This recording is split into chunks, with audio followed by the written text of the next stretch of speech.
we played a little video last night of a little song. I'm not going to play it again, but about cats and dogs being eaten. And I jokingly said we better talk over this so we don't get demonetized. We got demonetized.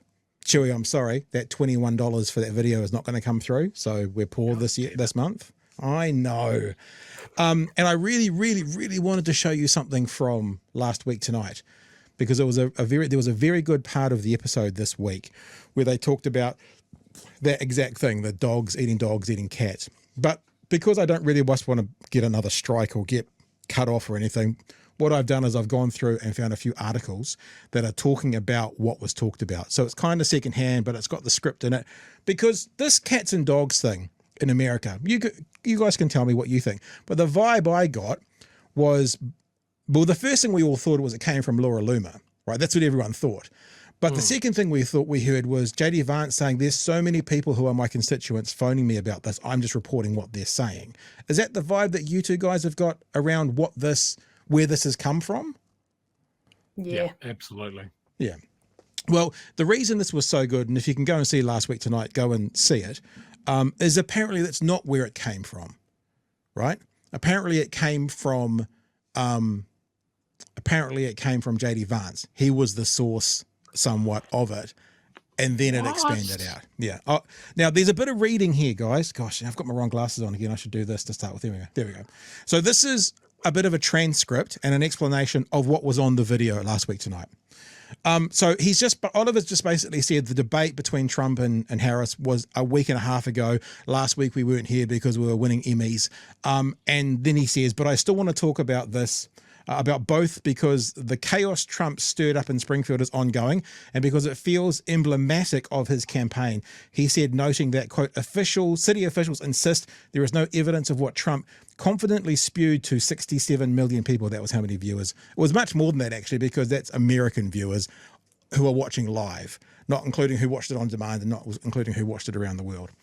Oliver noted that Trump was actually repeating a claim previously made by JD Vance, his vice president running mate. Oliver showed a September 9th tweet from Vance that reads, months ago, I raised the issue of Haitian illegal immigrants draining social services and generally causing chaos all over Springfield, Ohio.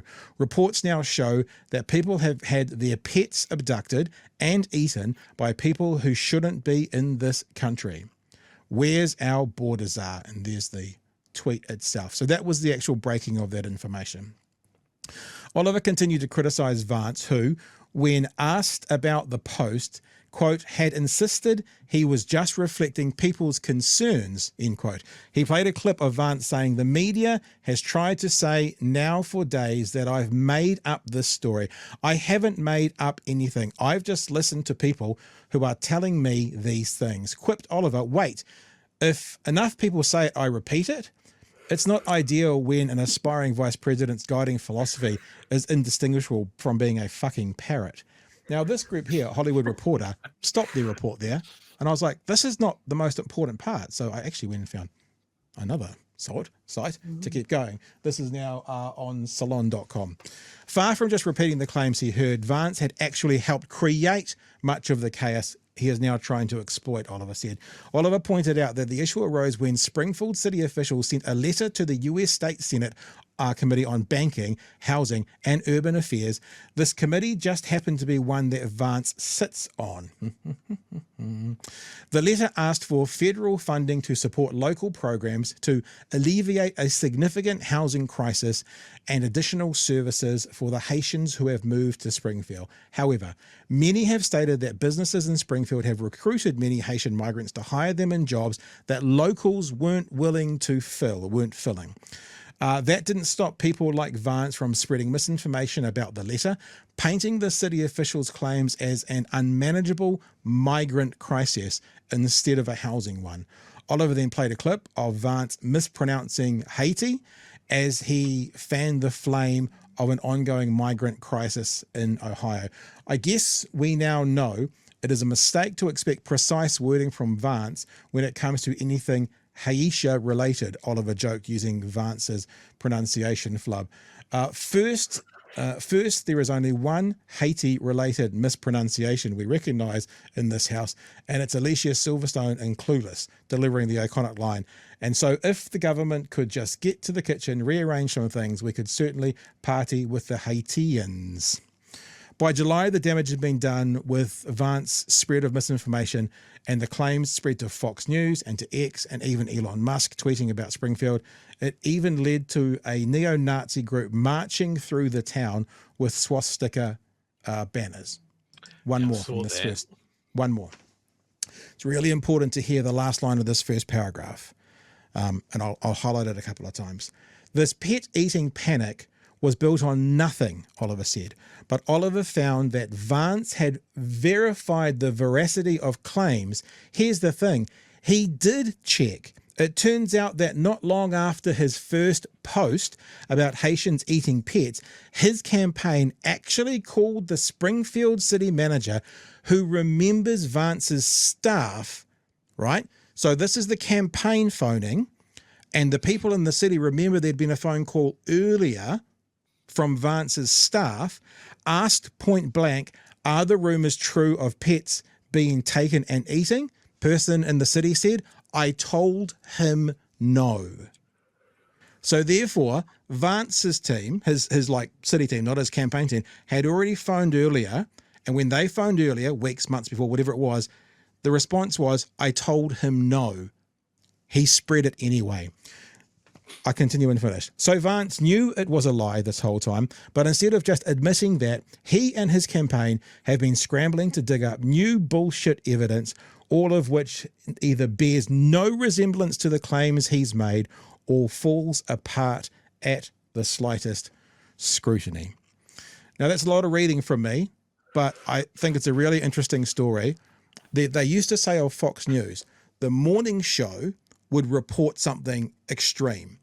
And then the afternoon shows would go, some places are reporting, and it was the morning show of the same network. That's how they'd get away with saying some places are reporting. It kind of feels the same. Vance tweeted about this. His staff then checked in. The city said, no, it's not happening. He continued to tweet about it. Then his campaign staff said, is this happening? And they say, the last time he phoned us, we told him no. Emily, got any thoughts? I mean, he basically outed himself not that long ago after Trump was repeating it. There was like an interview with him and a TV presenter who was like, oh, so you made it up, because he was like, oh, this story that he outed himself. Yeah. He's not very smart, but I guess that's just the whole Trump campaign is a bit like that. No, you're right. And Chewy, he said something like, I have to make up stories. And I think they're trying to walk that back by saying, no, I meant I have to inform. But yeah, he did say something like, I have to make it up. Chewy, what's your thoughts, sir? Yeah.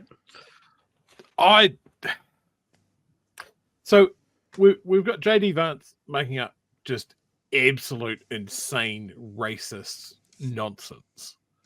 And that's been a story run in the media for weeks. Is it weeks? Yeah, it feels like Yeah. weeks, months, maybe a year. Highlighted by the debate, but certainly been around. And it's taken this long for any media organization to go, yeah, so it's bullshit, and Vance started it. Is that accurate? Because the American media machine can be super fucking aggressive at tearing people apart, but it also seems to be awfully efficient at just sharing nonsense. Yeah. And amplifying nonsense that had, as you said, literal Nazis waving swastika flags marching in that town. That is cooked. It seems to be what happens is I'm doing my Obama thumb. You know how Obama does this? Because The Obama thumb. My Obama thumb. There was a report out of America that one of the squad had claimed that a particular, I don't have all the details in my head, sorry, but a particular attorney general was biased because she was Jewish. The Palestinian, is it Ilhan Omar? She's Palestinian. I always get them confused. No, she's Muslim. She's not Palestinian. which I is forget the of name. You watch how quickly this comes Somali. up in the tweet. The name. Someone will help me out. The name of the Live fact of checking. Tlaib. That's it. Rashida Tlaib. Hmm.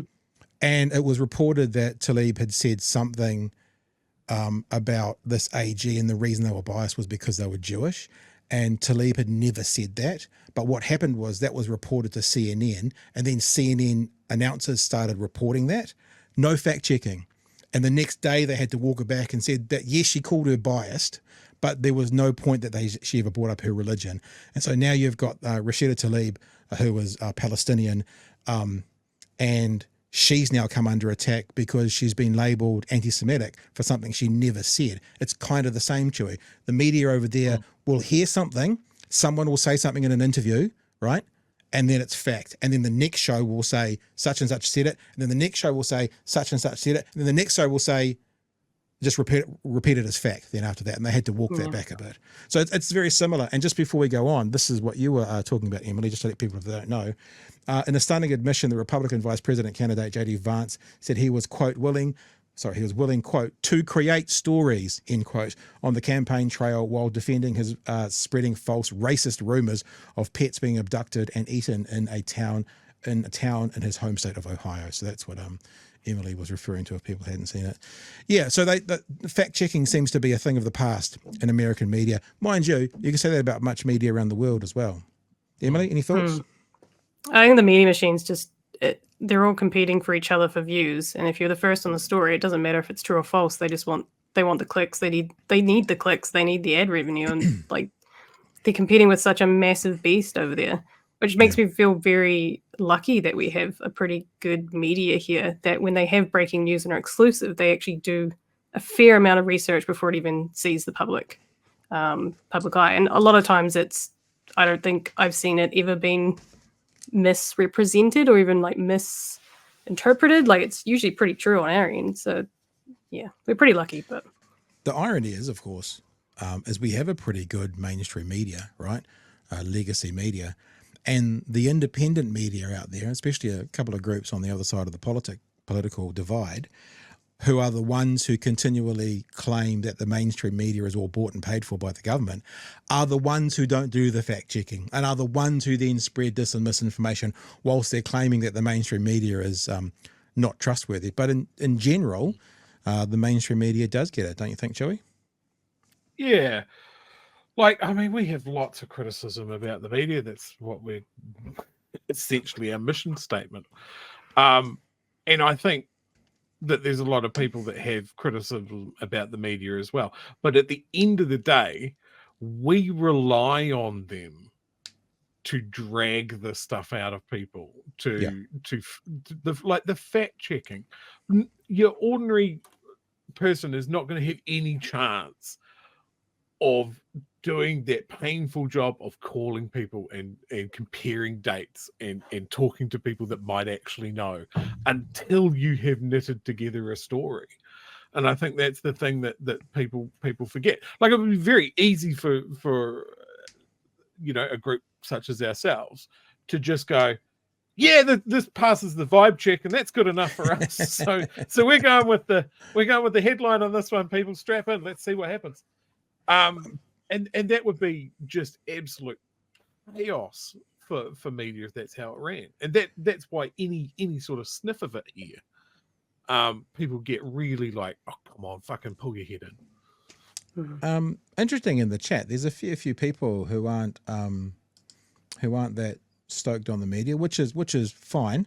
I guess I think compared to a lot of places in the world, compared to America and stuff that has like you can see the partisanness even in their mainstream media, we're served pretty well. Of course, it's not perfect, and I mean, I think that can be best seen in people like Jack Tame, who's probably one of the ones at the top. That it doesn't matter whether you're on team red or team blue or team whatever else. If you need to have a new one torn, he will tear. And it just doesn't matter who it is. I want to wrap up the story with. Comparisons. Sorry, just real quick comparisons when we talk about our media. Have a look at Australia. Have a look what they have to deal with Murdoch and his influence in Australia the UK and the US. And I think it is only by luck and a bit of pluck that we have kept him out of the New Zealand news sphere, and must always be aware of that. So yeah, but we did lose TV3. We'll always though. have criticism. Yeah, We lost Yeah, TV3, and- and I'm thinking maybe that money could have been helpful. But I guess if you're going to corrupt TV3, like or News Hub, there was no point then if that was the case. They would have been silenced Yeah, on is half it- the issues. Then I don't want their money in our economy. that's a hell of a question. Is it better to have TV3 Mm. dead or corrupted? Yeah. Ugh. We got I think this conversation could then go all the way back to the merger, because if they had have done what they were trying to do, and it was not going to be good for some people within the public broadcasters, but bring some of those newsrooms together, follow a BBC model, no adverts on TV1, that then straight away frees up the advertising revenue for other channels, could have helped TV3. But yeah, there was some concerns that Murdoch was going to get involved with News Hub, but never did. So I think overall it's a good thing. But I mean, it makes life harder for me, Chewy, trying to find clips to show on this freaking thing. They could have thought of me. There's one more part about the story, and it's just news that's come out today, right? So we've had these rumors, these lies, these racist tropes about Haitians over the last 3 to 5 weeks. Well, Haitian immigrant groups call for the arrest of Donald Trump and JD Vance.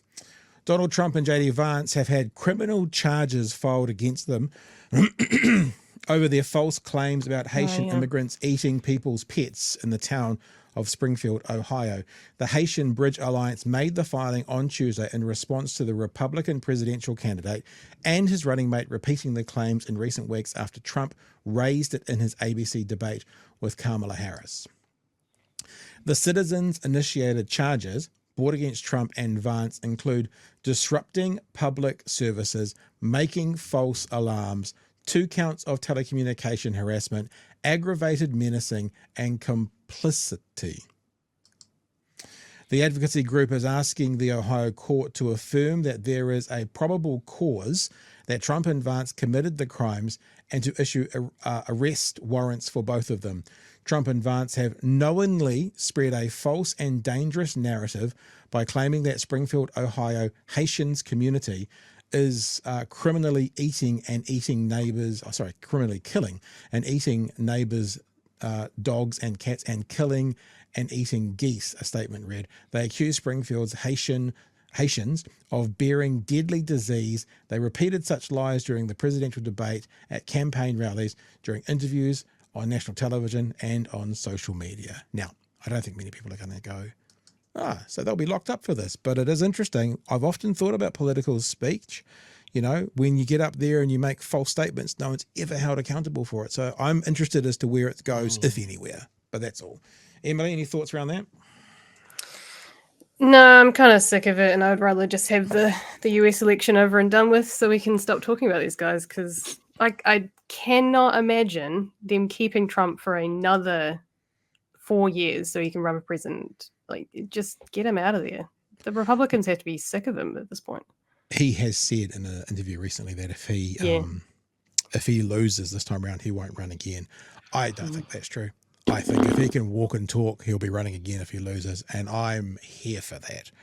To watch him screw up the Republican Party tenfold. I am here for it. Joey, your thoughts, sir?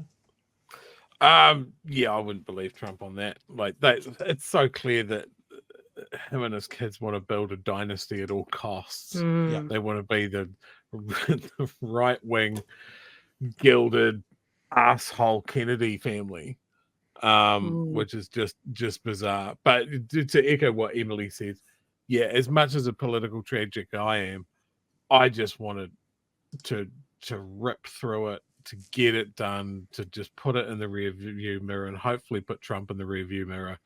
I think if he gets beaten again, I don't know, is he self-aware enough to sort of go, I seem to have done some damage here. Everyone that I speak to over in the States is worried about what happens if he loses, and they're also worried about what happens if he wins. Yeah, I don't know which will be better. I don't know if it'll be better if, Yeah. like if he loses, there's going to be an uproar that you would hope would die away before the 4-year term is up. If he wins, then you've got Trump for at least a period of those 4 years. He's an incredibly old, unhealthy man. There's every chance he wouldn't make the 4 years. He said yesterday, I think yesterday, he said recently that he would end sanctions on Russia and Iran, of all places. So, I mean, I saw that as a big green flag of like, please interfere in our elections. Please. We are going to see some of the most unhinged AI-driven nonsense in the coming weeks to try and influence people. And it's going to come out of those two countries. The other thing since we're talking about the US elections, the other thing I saw that was interesting is 740 military leaders and foreign affairs leaders have endorsed Kamala Harris in an open letter in the last 2 or 3 days. Flag level military leaders, rear admirals, joint chiefs of staff, all of that sort of thing. And that the letter is blunt, where they said that we cannot trust our democracy and our world position in the hands of a man with the temperament of Trump. I'm paraphrasing a little bit there, but and I'm surprised that that's not doing the numbers that I would have really expected. I've seen it doing the rounds in sort of geopolitical forums and that You're sort too of thing. busy But that's talking not about eating cats and dogs. It's more important. exactly. This is the whole thing with the right, though. They want to distract you from the shit that's actually important, and it drives me nuts. Yeah. What's that tactic called? The dead cat tactic? You know, you go down, you slam a dead cat on the boardroom table because you're in control of the conversation. Everybody's going to be talking about the dead cat, not the fact that you just did a big shit in the corner. That sort of thing.